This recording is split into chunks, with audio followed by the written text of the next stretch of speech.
नमस्कार विद्यार्थी मित्रांनो, यापूर्वीच्या व्हिडिओ लेक्चरमध्ये आपण काही संकल्पना पाहिल्या होत्या. त्याच्या अगोदरच्या व्हिडिओ लेक्चरमध्ये आपण पतनिर्मिती, त्यानंतर पैसा गुणक आणि दोन वक्र बघितलेले आहेत आपण, लाफेर वक्र आणि लॉरेन्झ वक्र. तर आजच्या या व्हिडिओ लेक्चरमध्ये आपल्याला नवीन एक संकल्पना आपण आज पाहणार आहोत, ती म्हणजे डिव्हॅल्युएशन, ज्याला अवमूल्यन असं नाव आहे. डिव्हॅल्युएशन किंवा अवमूल्यन. तर अवमूल्यन म्हणजे काय, त्या अगोदर आपण ही संकल्पना समजून घेण्याच्या पूर्वी अतिशय बेसिक अशा दोन संकल्पना आहेत, त्या समजून घेऊ आणि मग डायरेक्ट आपण अवमूल्यन या घटकाकडे जाऊ परत. ठीक आहे. तर बेसिक दोन कन्सेप्ट कुठले आहेत, तर एक आहे बघा किंमत, किंमत ज्याला आपण प्राइस म्हणतो. ठीक आहे. दुसरा आहे मूल्य, मूल्य ज्याला आपण व्हॅल्यू म्हणतो. ठीक आहे. या दोन अशा बेसिक कन्सेप्ट आहेत, प्राइस अँड व्हॅल्यू. ठीक आहे. आता बघा मूल्य कसं मोजतात आणि किंमत कशी मोजतात, तर या दोन घटकाविषयी आपल्याला माहिती आजच्या या व्हिडिओ लेक्चरमध्ये पाहिजे आहे. ठीक आहे. तुला वाटत असेल आज सरांना नाम वगैरे दिसतोय, तर आजच्या बर्थडेच्या दिवशी मी लेक्चर रेकॉर्ड करतोय. अशा आजपासून ते इथून पुढच्या काही काळापर्यंत तुम्हाला एक 200-300 व्हिडिओ आपल्या बऱ्याच संकल्पनेवर, प्रश्नावर, त्यानंतर एसटीआय मुख्य, राज्यसेवा मुख्य किंवा इतर परीक्षेवर तुम्हाला असे भरपूर व्हिडिओ उपलब्ध करून देणार आहे. त्याच्याविषयी माहिती तुम्हाला मी येणाऱ्या काळामध्ये देणारच आहे. बरं, ठीक आहे. जास्तीत जास्त विद्यार्थी मित्रांपर्यंत शेअर करा, तुम्ही पहा, आणि तुम्हाला जर नवीन कोणत्या कन्सेप्ट हव्या असतील तर कमेंट बॉक्समध्ये कमेंट करा. तुम्हाला लगेच त्या संकल्पना या युट्यूबच्या माध्यमातून उपलब्ध करून देणार आहे. ठीक आहे. चला तर मित्रांनो, आजच्या या व्हिडिओमध्ये आपण अवमूल्यन ही संकल्पना पाहायची आपल्याला. तर ती संकल्पना स्पष्ट करण्या अगोदर एक महत्त्वाचा घटक म्हणजे किंमत आणि मूल्य या दोन्हीचा नेमका संबंध काय आपण ते पाहणार आहोत. ठीक आहे. तर किंमत याचा अर्थ काय होतो, कुठल्याही वस्तूचं जे मूल्य आहे ते आपण पैशामध्ये व्यक्त करतो. एखाद्या वस्तूचं पैशामध्ये व्यक्त केलेलं मूल्य म्हणजे काय असेल, किंमत आहे. ठीक आहे. तेवढं लक्षात ठेवा. पैशात व्यक्त केलेलं मूल्य, पैशात व्यक्त केलेलं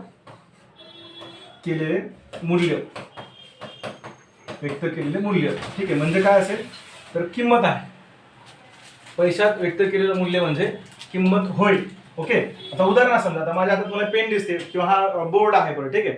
आता हा जो डिजिटल बोर्ड आहे, या डिजिटल बोर्ड याच्याविषयी जी किंमत असेल, आता बघा याची किंमत समजा 2 लाख रुपयाची किंमत आहे. आता हे 2 लाख रुपये पैसा सांगतोय. एखाद्या वस्तूचं पैशात व्यक्त केलेलं मूल्य म्हणजे काय असेल, किंमत आहे. ठीक आहे. एकच मिनिट. चला मग किंमत बघत होतो. या डिजिटल बोर्डची किंमत आपण पैशात व्यक्त केलेलं मूल्य आहे. मूल्य म्हणजे बघा, पैशामध्ये व्यक्त केलेलं मूल्य म्हणजे काय असेल, किंमत आहे. समजा ही पेन आपल्याला समजा 100 रुपयाला मिळते, तर पेनचं किंमत काय, तर 100 रुपये. मूल्य कशाला म्हणतात हे पण क्लिअर करतो. ठीक आहे. आपल्या या व्हिडिओच्या सुरुवातीलाच आता हे ज्याचे रेकॉर्डिंग चालू होतं हे राजमुद्राच्या कार्यालयामध्ये चालू होतं.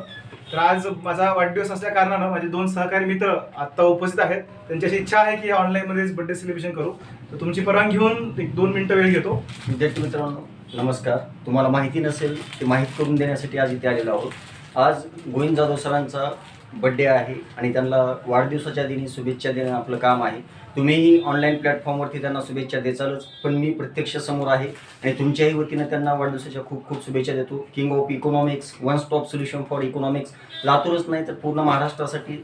आणि पुढील त्यांच्या वाढदिवसापर्यंत एक त्यांचं नवीन स्वतःचं पुस्तक अर्थशास्त्राचं उपलब्ध होईल अशी अपेक्षा करतो, जे की व्हिडिओ आणि पुस्तकामधनं तुम्हाला सर्व डेटा इकॉनॉमिक्सचा कव्हर केला जाईल. राज्यसेवा मुख्य पेपर असतील किंवा STI मुख्य पेपर असेल, या सर्वासाठी आणि या पुढील वाटचालीसाठी आपण शुभेच्छा देऊ. परत सोबत आहेत प्राध्यापक डॉक्टरेट मनोज तावडे सर, यांची इंग्लिशची पुस्तकं आहेत. त्यांना आम्ही दोघं त्यांचा सत्कार करू इच्छितो. धन्यवाद सर. खूप खूप शुभेच्छा. तोंड गोड केल्याशिवाय वाढदिवस कसा होणार आहे.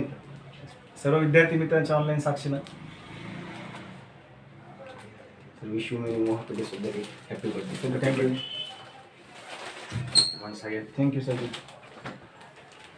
चला विद्यार्थी मित्रांनो, आता नुकतंच बर्थडे सेलिब्रेशन झालं आहे. माझं तोंड पेढ्याने भरलं अक्षरशः. तरी पेढ्या अगोदर खाऊन मी लगेच आपल्या व्हिडिओला सुरुवात करतो. आपण किंमत आणि मूल्य या घटकाकडे होतो. तर अतिशय 2 मिनिटं आपण लेक्चरला सुरुवात करू.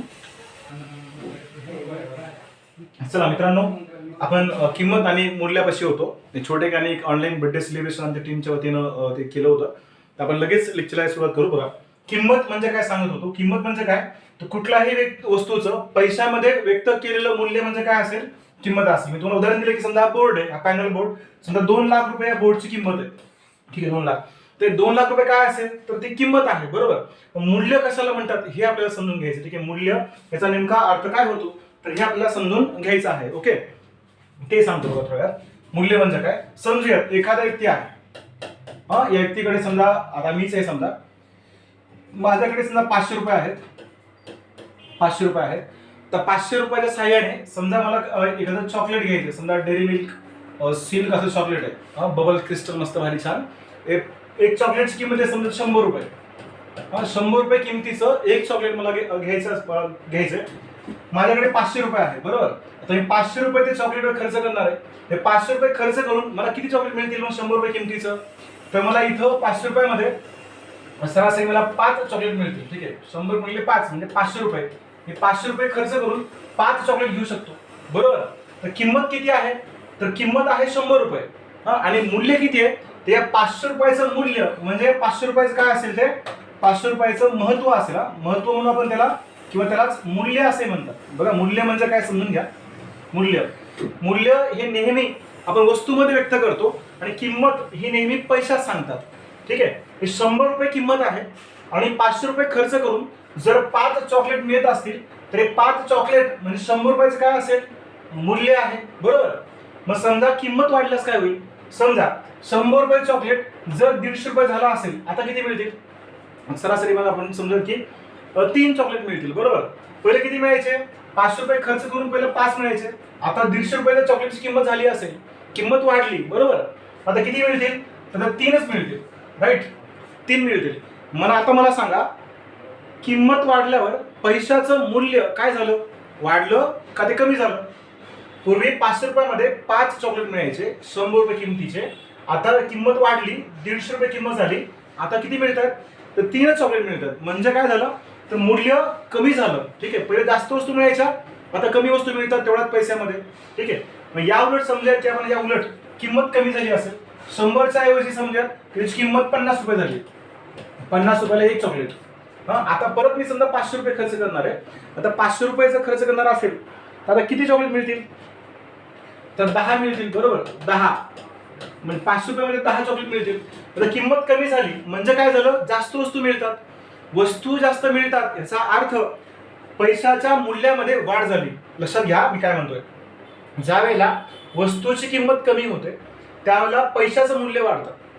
आता 50 रुपयाला एक चॉकलेट मिळतंय, किती चॉकलेट मिळते एकूण 500 रुपयामध्ये 10 मिळत आहेत. पूर्वी किती मिळायचे 5 मिळायचे. पूर्वी 500 रुपयाचं मूल्य 5 चॉकलेट होतं, आता 500 रुपयाचं मूल्य 10 चॉकलेट आहे. म्हणजेच काय 500 रुपयाचं मूल्य वाढलं. का वाढलं कारण किंमत कमी झाली, बरोबर. या उलट जर किंमत वाढली तर मात्र मूल्य कमी होत आहे, हे लक्षात घ्या. मूल्य आणि किंमत या दोन्हीचा जो सहसंबंध आहे तो व्यस्त संबंध असतो, लक्षात ठेवा. ज्या वेळेला बाजारात वस्तूच्या किमती वाढतात त्याला मूल्य काय होतं कमी होतं, आणि ज्या वेळेला वस्तू सेवाच्या किमती कमी होतात त्याला पैशाचं मूल्य वाढतंय, हे लक्षात असू द्या. किंमत आणि मूल्य हे दोन महत्वाच्या बेसिक अशा कन्सेप्ट आहेत. ठीक आहे, आपल्याला अवमूल्यन डिव्हॅल्युएशन ही संकल्पना पाहायची आहे. डिव्हॅल्युएशन पाहण्यासाठी सुरुवातीला आपल्याला विनिमय दर म्हणजे काय हे समजून घ्यावं लागेल. विनिमय दर याचा अर्थ काय होतो हे समजून घ्या अगोदर. त्याला एक्सचेंज रेट असे म्हणतात. प्रत्येक मराठी शब्दाचा इंग्लिश शब्द तुम्हाला सांगत जाईल. एक्सचेंज रेट विनिमय दर. तर विनिमय शब्दाचा शब्दशः अर्थ काय होतो तर विनिमय म्हणजे तुम्हाला माहिती आहे देवाणघेवाण म्हणजे विनिमय आहे, बरोबर. मग आता आपल्याला विनिमय देवाणघेवाणच, पण कशाची वस्तूची देवाणघेवाण हा पण विनिमय आहे आणि पैशाची देवाणघेवाण हा पण विनिमय आहे, राईट. आता विनिमय दर म्हणजे काय हे समजून घ्या.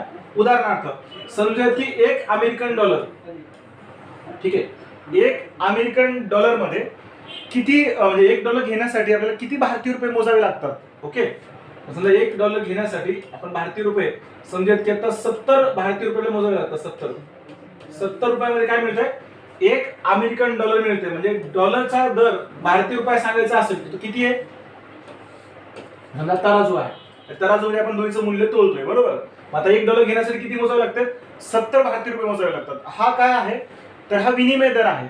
विनिमय दर ठरतो कसा बघा, एका चलनाचं दुसऱ्या चलनामध्ये म्हणजे एका देशाच्या चलनाचं मूल्य दुसऱ्या देशाच्या चलनामध्ये काय मूल्य आहे, ते मूल्य म्हणजे काय असेल तर विनिमय दर असेल. ठीक आहे, एका चलनाचं दुसऱ्या चलनामध्ये असलेलं मूल्य म्हणजे काय असेल, विनिमय दर. आता बघा, तर डॉलरच का, तर डॉलर जगात बहुतांशी वापरलं जाणारं चलन आहे, म्हणून डॉलरचं उदाहरण घेतलं आपण. जगातलं कुठलंही चलन भारतीय रुपयामध्ये समजा की अमेरिकन डॉलर, तसंच स्टर्लिंग पाऊंड आहे समजा, किंवा जपानचं जापनीज येन आहे, किंवा युरोपियन युनियनचं युरो नावाचं चलन आहे, युरो, राईट. एक युरो किंवा एक स्टर्लिंग पाऊंड किंवा एक जापनीज येन किंवा एक डॉलर किंवा जगातलं कुठलंही चलन, बरोबर. म्हणजे या जगातल्या इतर देशाच्या चलनामध्ये भारतीय चलनाचं जेवढं मूल्य आहे त्या मूल्याला काय म्हणतो आपण, विनिमय दर. ठीक आहे, व्याख्या काय, एका चलनाचं दुसऱ्या चलनामध्ये असलेलं मूल्य म्हणजे विनिमय दर होय, हे लक्षात ठेवा, राईट.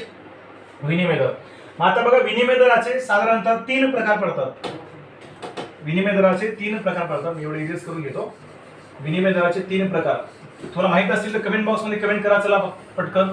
विनिमय दराचे कुठले 3 प्रकार आहेत? विनिमय दराचे प्रकार, ठीक आहे, 3 आहेत. एक आहे बघा स्थिर विनिमय दर. स्थिर विनिमय दर, विनिमय दर त्यालाच कॉन्स्टंट एक्सचेंज रेट म्हणतात, स्थिर विनिमय दर. दुसरा आहे बाजार विनिमय दर. बाजार विनिमय दर. ह्या बाजार विनिमय दराला अजून एक नाव आहे, त्यालाच काय म्हणतात, मुक्त विनिमय दर म्हणतात. हा, मुक्त विनिमय दर. आता मुक्त विनिमय दर आणि बाजार विनिमय दर या एकच संकल्पना आहेत. ठीक आहे, ह्याला बदलता विनिमय दर असंही नाव आहे. ठीक आहे, व्हेरिएबल एक्सचेंज रेट हा जो दर आहे तो स्थिर दर असतो, त्याला स्थिर विनिमय दर म्हणतात.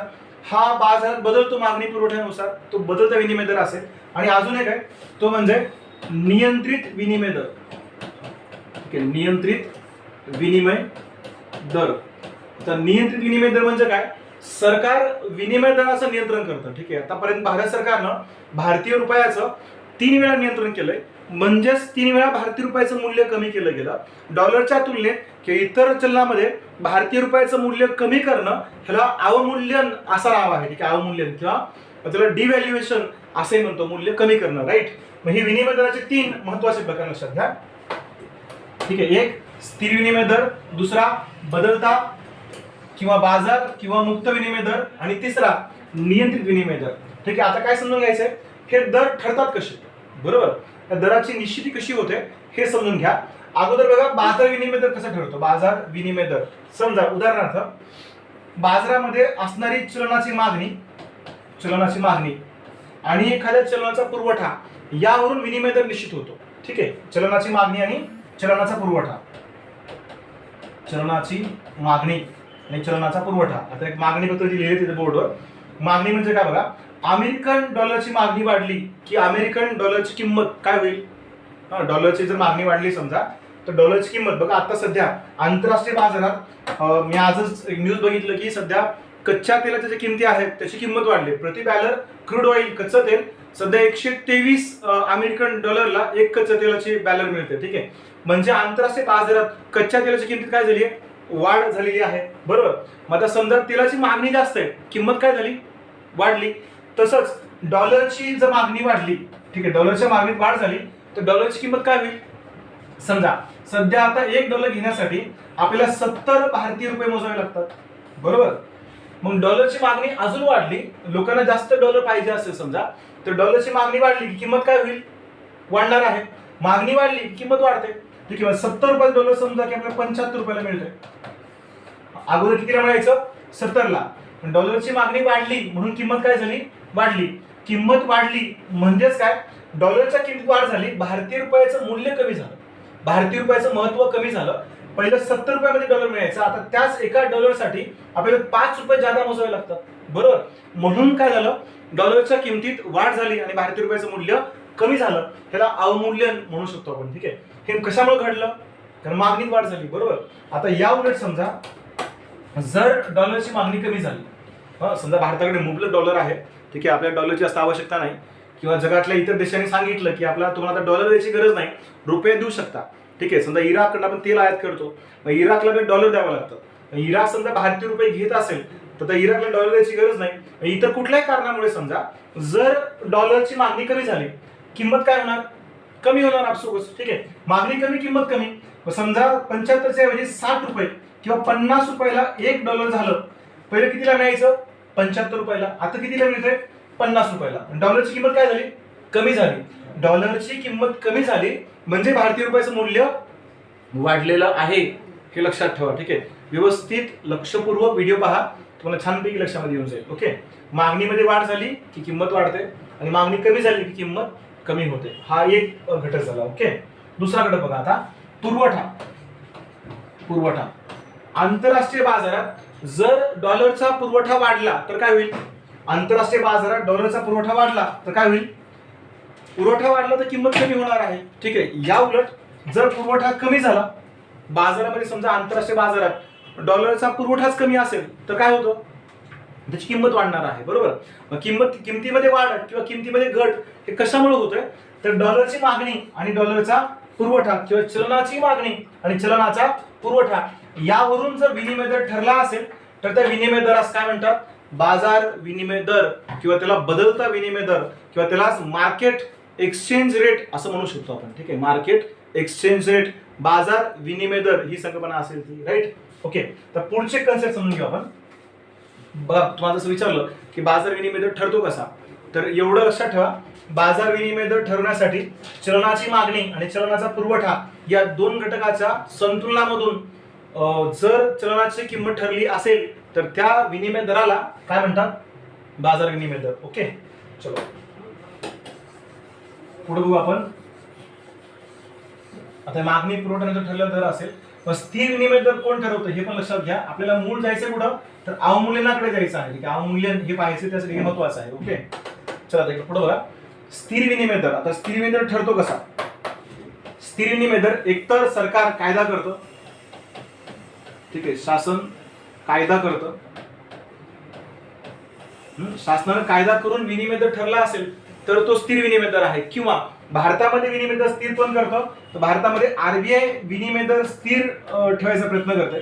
ठीक आहे, आरबीआय कडून येणाऱ्या आर्थिक वर्षासाठी एक निश्चित दर जाहीर केला जातो आणि तो दर टिकून ठेवण्यासाठी आरबीआय कायम प्रयत्न करते वर्षभरासाठी. ठीक आहे, समजा उदाहरणार्थ तर आरबीआय डिक्लेअर केले समजा की भारतीय रुपयाचा डॉलरमध्ये असणारा विनिमय दर $1 बरोबर 70 भारतीय रुपये. हा दर एक निश्चित स्थिर दर आहे एका वर्षासाठी जो आरबीआय ठरवला आहे. मग हा दर स्थिर ठेवण्यासाठी आरबीआय काय करते, तर सतत त्याचा प्रयत्नशील असते, पैशाचा पुरवठा नियंत्रित करत असते. राईट. आरबीआय ठरवला दर. आंतरराष्ट्रीय विनिमय दर स्थिर कोण करतं, तर IMF नावाची संस्था आहे. IMF संघटना तुम्हाला माहिती आहे, इंटरनॅशनल मॉनिटरी फंड, आंतरराष्ट्रीय नाणेनिधी. तर ही संस्था विनिमय दर स्थिर ठेवायचा प्रयत्न करते. राईट. आता IMF त्यासाठी काय करते, तर IMF न विनिमय दर स्थिर ठेवण्यासाठी SDR नावाचं एक एकक तयार केलंय. SDR तुम्ही ऐकलं असेल मे बी. SDR म्हणजे काय, तर त्याला स्पेशल ड्रॉइंग राईट्स म्हणतात. ठीक आहे, SDR. त्याला कागदी सोनं असे नाव आहे मित्रांनो, कागदी सोने. ठीक आहे, SDR. मग SDR कधी तयार केलं गेलं, तर SDR तयार केलं गेलं 1969 ला आणि त्याचा प्रत्यक्ष वापर केला गेला 1971 ला. आपल्या पुस्तकात 1971 असं वर्ष दिलेलं आहे. 1971. मग SDR काय आहे, तर SDR IMF ची एक भूमिका, त्याला भूमिका म्हणू आपण, किंवा IMF चं एक चलन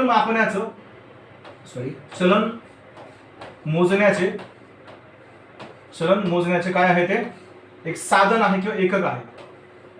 चलन मोजण्याचे एकक म्हणून आपण SDR ला कधीच चलन म्हणू शकत नाही. ठीक आहे, चलनाचा समावेश SDR मध्ये होतो पण SDR हे चलन नाही. ठीक आहे, जगातल्या 5 चलनाचा समावेश हा एका SDR मध्ये होतो. 5 चलन. तर 5 चलन कुठले आहेत, तर समजा त्यामध्ये डॉलर आहे. ठीक आहे, त्यामध्ये स्टर्लिंग पाऊंड आहे, जापनीज येन आहे, त्यानंतर युरोपियन युनियनचं युरो नावाचं चलन आहे. ठीक आहे, हे 2016 नुसार आहे. 2016 ऑक्टोबर 2016 ला हे 4 चलन, एक युरोपियन युनियनचं युरो, डॉलर, स्टर्लिंग पाऊंड, त्यानंतर परत कुठलं आहे, जपानचं जापनीज येन आहे आणि आता अलीकडे चीनचं युआन त्यालाच रेन मिनबी असं नाव आहे. रेन मिनबी हे चीनच्या चलनाचं परंपरागत नाव आहे. हा, चीनच्या चलनाचं परंपरागत नाव आहे. ठीक आहे, रेनमिनबी. पण चीनचं चलन, ठीक आहे, एक युरोपियन युनियनचं euro, American dollar, sterling pound इंग्लंडचं चलन आहे, जापनीज येन जपानचं चलन आहे आणि चीनचं युआन, असं 5 चलनाचं एकत्रीकरण करून एक एसडीआर तयार झालाय. ओके, एसडीआर तयार करताना त्याला 100% भार दिलेला असतो. 100%. मग 100% भार देऊन एक एसडीआर तयार होतो. एक एसडीआर तयार करण्यासाठी समजूया त्याला भार दिलेला, वेटेज दिलेला आहे. यातला सर्वात जास्त वेटेज कशाला आहे तर डॉलरला आहे. किती आहे डॉलरला तर जवळजवळ 48% इतका भार डॉलरला आहे. 10.78 इतका युआनला असं त्याचं वेटेज किंवा भार आहे. 10.78. त्याचं 11 पॉईंट समथिंग हे इंग्लंडचं जे स्टर्लिंग पाऊंड आहे त्याला दिलेला भार आहे. ठीक आहे, आणि जपानच्या येनला पण 11%च आहे. उर्वरित युरोपियन युनियनला भार दिलेला आहे. तर भार म्हणजे काय तर एक एसडीआर तयार करताना 100%च्या प्रमाणात आपण ते 5 चलनामध्ये त्याचा भार वाटून देतोय. ठीक आहे, 100%चं वर्गीकरण आपण एका एसडीआर मध्ये करतो. एक एसडीआर आता सध्या परकीय चलन जमा करण्यासाठी एसडीआरचा वापर होतो. ठीक आहे, जागतिक स्तरावर अमेरिकन डॉलरची मक्तेदारी निर्माण होऊ नये यासाठी जागतिक विनिमय दर स्थिर ठेवण्यासाठी IMF न एसडीआर नावाचं एक स्वतंत्र एकक तयार केलंय. ठीक आहे, आपण त्याला कधीच चलन म्हणत नाहीत. मी तुम्हाला काय म्हणालो, त्याला कागदी सोनं म्हणतात, त्याला चलन मापनाचं एकक म्हणतात. किती चलनाचं मापन केलं जातं किंवा एसडीआर मध्ये किती चलन समाविष्ट होतात तर 5 चलन आहेत. कुठले कुठले स्टर्लिंग पाऊंड, डॉलर, युरोपियन युनियनचं युरो, जापनीज येन आणि चीनचं युआन. अलीकडे समाविष्ट झालेलं चलन कुठलं तर चीनचं युआन आहे. ठीक आहे, बघ जे राष्ट्र IMFचं सदस्य राष्ट्र आहे, एखाद्या राष्ट्रात मंदीची अवस्था असेल आणि अशा राष्ट्रांनी जर मागणी केली असेल की चलनाचा समावेश एसडीआर मध्ये केला जावा तर असं चलन एसडीआर मध्ये सामील करून घेता येतं. पण ते चलन सामील केल्यामुळं एसडीआर मजबूत झाला पाहिजे. ठीक आहे, तर चीनचा समावेश का करून घेतला गेला किंवा चीनचं युआन का समाविष्ट झालं कारण चीनचं आंतरराष्ट्रीय व्यापारात जास्त वाटा आहे. ठीक आहे, चीनच्या समावेशनामुळं एसडीआर स्ट्रॉंग होणार होता अशी मागणी भारताने केली. मित्रांनो 2008 मध्ये ज्याला भारतात मंदी होती तेव्हा भारताने IMF कडे मागणी केली की भारतीय रुपयाचा एसडीआर मध्ये समावेश केला जावा. तर आपली आंतरराष्ट्रीय व्यापारामध्ये असणारा वाटा हा फार कमी आहे, त्यामुळं एसडीआर तिथे जास्त स्ट्रॉंग होणार नव्हतं. म्हणून भारतीय चलन त्यावेळेला सामील करून घेतलं गेलं नाही. एसडीआर मधलं 5वं चलन हे राखीव चलन समजलं जातं, रिझर्व्ह. ठीक आहे, त्यामध्ये कधीही बदल करता येतो. बरं, ठीक आहे, 5व्या चलनामध्ये कधीही बदल करता येतो हे पण लक्षात ठेवा. एसडीआर स्पेशल ड्रॉइंग राईट्स कोणी तयार केलंय IMF न तयार केलं एकक आहे ज्यामध्ये 5 चलनाचा समावेश असतो. असं एसडीआर का तयार केलं गेलं विनिमय दर स्थिर ठेवण्यासाठी एसडीआर नावाचं एकक तयार केलेलं आहे हे लक्षात ठेवा. राईट, चलो पुढे बघा. नियंत्रित विनिमय दर. हा, आपण 2 बघितलो, एक बाजार विनिमय दर आणि दुसरा स्थिर विनिमय दर. बाजार दर चलनाची मागणी आणि पुरवठ्यावरून ठरतो, तर स्थिर विनिमय दर एकतर देशामध्ये RBI ठरवते भारतात आणि आंतरराष्ट्रीय कोण IMF विनिमय दर स्थिर ठेवायचा प्रयत्न करते. तर नियंत्रित विनिमय दर म्हणजे काय तिकडे जाऊ आपण. ठीक आहे, नियंत्रित विनिमय दर आतापर्यंत भारत सरकारनं भारतीय रुपयाचं 3 वेळा मूल्य कमी केलंय. जर शासनाने मूल्य कमी केलं असेल किंवा शासनाने मूल्य वाढवलं असेल तर त्याला नियंत्रित विनिमय दर म्हणतात. मग आता सध्या भारतात आपण कोणते दर वापरतोय. ठीक आहे, सध्या भारतात कोणते दर आहेत. ठीक आहे, त्यामध्ये लक्षात ठेवा की सध्या भारतामध्ये एक आहे मुक्त विनिमय दर. मुक्त विनिमय दराचा वापर करतो आपण आणि दुसरा एक आहे स्थिर विनिमय दर. स्थिर विनिमय दर हे 2 दर सध्या आपण भारतामध्ये वापरतोय.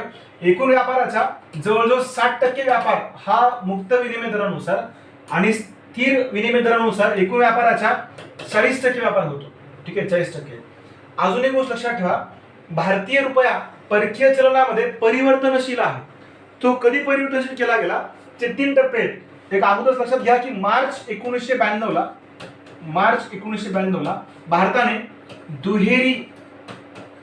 दुहेरी विनिमय दराचा स्वीकार केलाय. दुहेरी विनिमय दर म्हणजेच ड्युअल एक्सचेंज रेट आहे. ठीक आहे, 2 दर आपण स्वीकारले. कधी स्वीकारले मार्च 1992 ला आपण ते स्वीकारले. ठीक आहे, आणि 2 दर कुठले तर त्यातला एक स्थिर मुक्त विनिमय दर आहे, दुसरा स्थिर विनिमय दर आहे. म्हणजे 1991च्या नंतर आपण LPG चालू केलं, त्यातलं उदारीकरणामध्ये आपण जे नियंत्रण होते ते नियंत्रण हटवलेत, म्हणजेच नियंत्रित विनिमय दर आपण रद्द केलाय. ठीक आहे, त्याच्या व्यतिरिक्त फेरा नावाच्या कायद्यामध्ये पण बदल झालेत बघा. विनिमय दरावर नियंत्रण ठेवणारा एक महत्वाचा कायदा आहे फेरा नावाचा.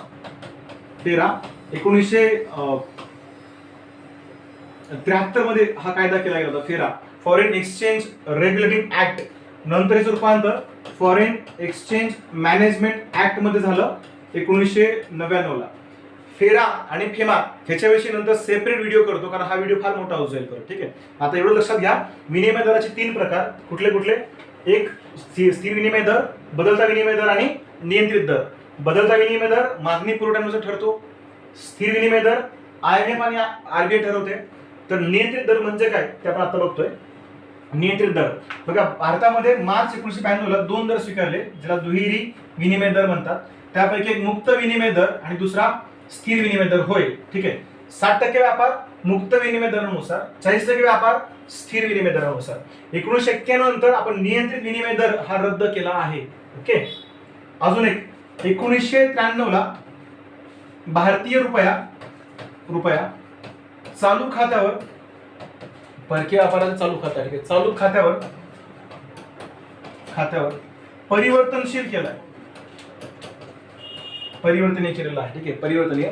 आणि 1994 मध्ये फक्त इथं अंशतः परिवर्तन होतं. अंशतः म्हणजे चालू खात्यामध्ये पूर्ण नाही, चालू खात्यामध्ये फक्त दृश्य खातं किंवा व्यापार खातं यावर रुपया परिवर्तनशील केला होता. आणि 94 मध्ये चालू खात्यावर पूर्णतः रुपया परिवर्तनशील केलेला आहे. ठीक आहे, चालू खात्यावर रुपया पूर्णतः परिवर्तनशील केलेला आहे. आता रुपयाची परिवर्तनीयता म्हणजे काय याच्यावर सुद्धा आपण नंतर एक स्वतंत्र व्हिडिओ पाहणार आहोत. इथं आपण विनिमय दर बघतोय. आता एवढं लक्षात ठेवा, 1992 पासून भारताने काय स्वीकारले? दुहेरी विनिमय दर. ठीक आहे, 2 दर आहेत, मुक्त आणि स्थिर विनिमय दर. ओके, चलो. आता बघा, भारत सरकारने भारतीय रुपयाचं अवमूल्यन जे 3 वेळा केले ते केव्हा केलं, किती टक्क्याचं आहे आणि अवमूल्यन केल्याचा परिणाम काय होतो. ठीक आहे, अवमूल्यन केल्यामुळे परिणाम काय होतो ते बघू आपण. पहिलं अवमूल्यन झालं होतं बघा 26 सप्टेंबर 1949. भारतीय चलनाचं पहिलं अवमूल्यन केलं गेलं. अवमूल्यन, ठीक आहे, म्हणजे इतर चलनामध्ये भारतीय रुपयाचं मूल्य कमी केलं होतं. ते कसं केलं ते सांगतो परत.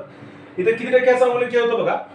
ठीक आहे, 3 वेळेचं अवमूल्यन. इथं 30.5% अवमूल्यन आहे मित्रांनो. 30.5 प्रमाण काय? तर 30.5% हे अवमूल्यन मूल्य कमी केलं. ठीक आहे, तर मूल्य कमी केलं म्हणजे कसं केलं बघू आपण. आणखी एक महत्त्वाची गोष्ट, हे जे अवमूल्यन झालंय ते कोणत्या चलनामध्ये केलं गेलं? तर चलन फक्त केवळ अमेरिकन डॉलरमध्ये केलेलं अवमूल्यन आहे. ठीक आहे, 30.5 अमेरिकन डॉलर. अजून एक, हे अवमूल्यन जे केलं गेलं ते सोन्यामध्ये पण होता. सोन्यामध्ये कितीने घट केलेली आहे? तर 0.21 ग्राम वरून सोनं 0.18 पर्यंत कमी केलेलं आहे सोन्यामध्ये केलेलं अवमूल्यन. ठीक आहे, पर्सेंटेज लक्षात ठेवा, परीक्षेला तुम्हाला विचारलं जाईल. 1949 मध्ये किती टक्क्याचं अवमूल्यन झालं? 30.5. कोणत्या चलनामध्ये झालं? डॉलरमध्ये केलं गेलं. त्याला भारताचे अर्थमंत्री कोण होते असे विचारले अर्थमंत्री. त्यावेळेला जॉन मथाई हे भारताचे अर्थमंत्री होते, हे लक्षात ठेवा. राईट. आता बघा, अवमूल्यन करण्याच्या अगोदर एका डॉलरची किंमत $1 बरोबर किती होतं? तर साधारणतः 2 ते 3 रुपये. 2 ते 3 रुपये एका डॉलरची किंमत होती. 2 ते 3 रुपये. ठीक आहे, अवमूल्यन करण्याच्या अगोदर. ठीक आहे, तर अवमूल्यन केल्यानंतर किंमत किती झाली? तर $1 बरोबर साधारणतः 7.50 पैसे. ठीक आहे, 7.5 रुपयाला $1 ही किंमत झाली. पहिलं 3 रुपयाला डॉलर मिळायचा, आता कितीला मिळेल? 7.5 रुपयाला मिळेल. म्हणजे डॉलरची किंमत काय झाली? वाढली. डॉलरची किंमत वाढवली गेली आणि भारतीय रुपयाचं मूल्य कमी झालं परत. ठीक आहे, मग त्याचा परिणाम काय होतो बघा, अवमूल्यन केल्याचा परिणाम. ठीक आहे, एक आता बघा, अगोदर अमेरिकेच्या व्यक्तीचा विचार करा. USA अमेरिकेला समजा एखादी व्यक्ती आहे. ओके, अमेरिकन व्यक्तीला जर एखादी भारतीय वस्तू घ्यायची असेल, ठीक आहे, समजा इंडिया, भारतीय वस्तू घ्यायची समजा X वस्तू आहे, त्या वस्तूची किंमत समजा आपण समजा ₹1 किंमत आहे. ₹1. ओके, एक छोटं इक्लेअर नावाचं चॉकलेट आहे समजा, ₹1 किंमत आहे. आता अमेरिकेच्या वस्तू व्यक्तीला हे ₹1 वस्तू घ्यायची, राईट. मग त्याला पूर्वी जर ती वस्तू घ्यायची असेल म्हणजे त्याचं चलन काय? तर त्याचं चलन आहे $1. मग तिने जर $1 खर्च केले तर त्याला सुरुवातीला समजा जर ₹3, एका डॉलरची किंमत $3 असेल तर त्याला ह्या एका डॉलरमध्ये किती वस्तू मिळायच्या? $1 किमतीवाल्या 3 वस्तू मिळत होत्या. का? तर एका डॉलरची भारतीय रुपयात किंमत किती आहे? ₹3 आहे, पण त्यांनी जर $1 खर्च केलं तर त्याला 3 ह्या वस्तू मिळायच्या, बरोबर. आता अवमूल्यनानंतर काय झालं बघा, एका डॉलरची किंमत किती झाली? 7.5. ओके, पण त्याने आता $1 खर्च केलं तर त्याला आता किती वस्तू मिळतील भारतीय? 7 ते 7.5 तर 50 पैसे सोडून द्यावरचे, ठीक आहे. एक 7 वस्तू त्याला मिळतील समजू आपण, राईट. मग पहिलं त्याला एका डॉलरमध्ये 3 वस्तू मिळत होत्या, आता एका डॉलरमध्ये किती मिळतात? 7 वस्तू मिळतात. म्हणजे अमेरिकेच्या लोकांना हा व्यापार परवडतो, स्वस्तामध्ये पडतो, ठीक आहे. मग ते काय करतील, अमेरिकन लोक भारतीय वस्तू जास्त विकत घेतील, ठीक आहे, कारण त्याला ते कमी किमतीत मिळायला लागल्यात. ओके, मग आता भारतीय वस्तू विकत घेतील याचा अर्थ काय, अमेरिकेचे लोक जर भारतातली वस्तू विकत घेत असतील म्हणजे भारत त्यांना वस्तू विकणार आहे. भारत वस्तू विकतो म्हणजे काय करतो, निर्यात करतो. ओके, म्हणजे भारताच्या निर्यातीमध्ये काय होणार आहे, वाढ होणार आहे. अवमूल्यन केल्याचा एक महत्वाचा परिणाम म्हणजे काय, निर्यात वाढते मित्रांनो, निर्यातीमध्ये वाढ होते. का तर भारतीय वस्तू स्वस्तात पडतात. बघा ना, आता इथं बघा, अवमूल्यन करण्याच्या अगोदर डॉलर किती रुपयाला होतं? ₹3. मग समजा त्यांनी जर $1 खर्च केला तर 3 मिळायच्या वस्तू एका डॉलरमध्ये. आता अवमूल्यनानंतर किंमत काय झाली? ₹7.5 झाली. मग आता जर त्यांनी $1 खर्च केलं तर किती मिळणार आहे? 7 ते 7.5 मिळतात. 7.5 सोडून 7 वस्तू मिळतील, बरोबर. आता 7 वस्तू मिळतात, पहिले 3 मिळायच्या, म्हणजे हा व्यापार त्यांना स्वस्तामध्ये पडतो. ते भारतीय वस्तू जास्त विकत घेतील म्हणजे आपली निर्यात वाढेल, निर्यात वाढते. आता आयातीचा विचार करू आपण, आयात. आता भारतीय लोकांचा विचार करा, भारतातल्या व्यक्तीला अमेरिकेमध्ये समजा एखादी वाय नावाची वस्तू विकत घ्यायची आहे, ठीक आहे. आता वस्तूची किंमत $1 एवढी आहे, ठीक आहे. भारतीय व्यक्तीला ती वस्तू विकत घ्यायची असेल तर त्याला पूर्वी ₹3 मोजावे लागायचे त्या वस्तूसाठी, कारण किंमत किती आहे? $1 किंमत आहे. आता $1 घेण्यासाठी किती रुपये मोजावे लागतात? तर ₹3 मोजावे लागतात अगोदर. ₹3 ती वस्तू मिळणार होती, बरोबर. आता काय झालंय, $1 किती रुपयाला केलाय? ₹7.5 केलाय. म्हणजे भारतीय व्यक्तीला पहिलं ती वस्तू ₹3 किमतीला मिळायची. आता ती वस्तू घेण्यासाठी किती मोजावे लागतील? ₹7.5 मोजावे लागतील, बरोबर, त्याच वस्तूसाठी. म्हणजे आपल्याला वस्तू स्वस्त पडली का महाग? पहिलं ₹3 मध्ये मिळणारी वस्तू आता ₹7.5 घ्यावी लागते, म्हणजे भारतीय लोकांना ती वस्तू महाग पडते, बरोबर. पण त्या वस्तूची मागणी कमी होईल, मागणी कमी होईल म्हणजेच काय, भारताची आयात कमी होते, ठीक आहे. दुसरा परिणाम काय होईल, मग भारताच्या आयातीमध्ये कपात होईल, आयात ही कमी होईल, आयात कमी होईल. मला लक्षात घ्या, निर्यात जास्त आणि आयात कमी म्हणजे व्यापार कसा असेल, व्यापार प्लस मध्ये असेल की व्यापारामध्ये वाढ होईल, सुधारणा होईल. ओके, त्यानंतर परत परकीय चलनसाठा काय होईल? परकीय चलन काय होईल? परकीय चलन जर निर्यात वाढत असेल तर परकीय चलनामध्ये वाढ होते, आणि परकीय चलन वाढवणं हाच अवमूल्यनामागचा महत्वाचा उद्देश आहे, ठीक आहे. तो उद्देश पण असेल आणि अवमूल्यनाचा परिणाम पण असेल, ठीक आहे. अवमूल्यन केल्याचा तो परिणाम असेल, ठीक आहे. आणखी काय होतं, तर निर्यात वस्तूच्या किमतीमध्ये सुद्धा बदल होतात, ठीक आहे. निर्यात वस्तूच्या किमती ह्या काय होतील? कमी होतील, आणि आयात वस्तूच्या किमती या महाग होतील परत, ठीक आहे. कारण ज्या वस्तू आपण आयात करणार आहोत त्याची किंमत जास्त होते, आणि ज्या वस्तू निर्यात करणार आहोत त्याची किंमत कमी होते परत, ठीक आहे. हा होणारा अवमूल्यनाचा परिणाम असेल. आता हा परिणाम लक्षात घ्या, तिन्ही अवमूल्यनामध्ये सारखाच परिणाम होणार आहे, ठीक आहे. फक्त तिन्ही वेळेचं जे अवमूल्यन आहे ते मात्र वेगवेगळ्या प्रकारचं आहे. हे पहिलं अवमूल्यन, एवढं उदाहरण इरेज करतो, एकच मिनिट,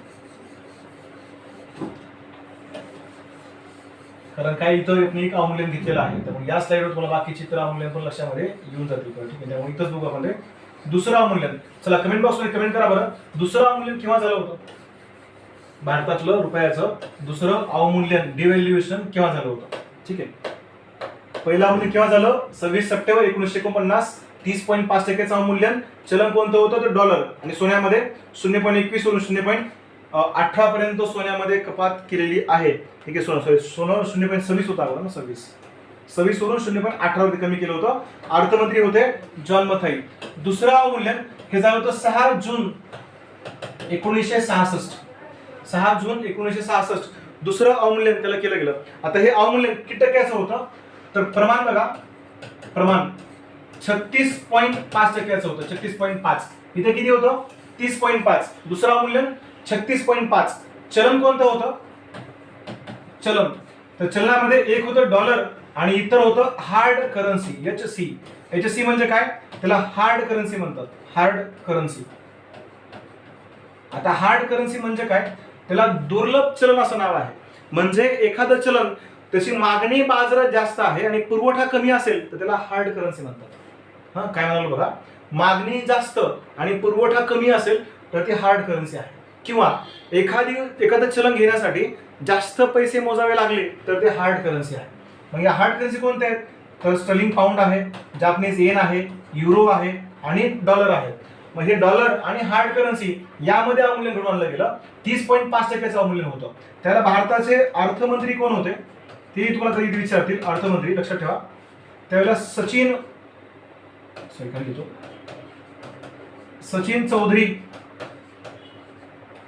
चौधरी त्याला अर्थमंत्री होते. इथे जॉन मथाई होते, जॉन मथाई. आणि तिकडे कोण आहेत सचिन चौधरी आहेत. इथं सोन्यामध्ये 0.18 वरून सोनं 0.11 पर्यंत कमी केलेलं आहे. ठीक आहे, 0.18 वरून 0.11 ग्राम पर्यंत ते कमी केलंय.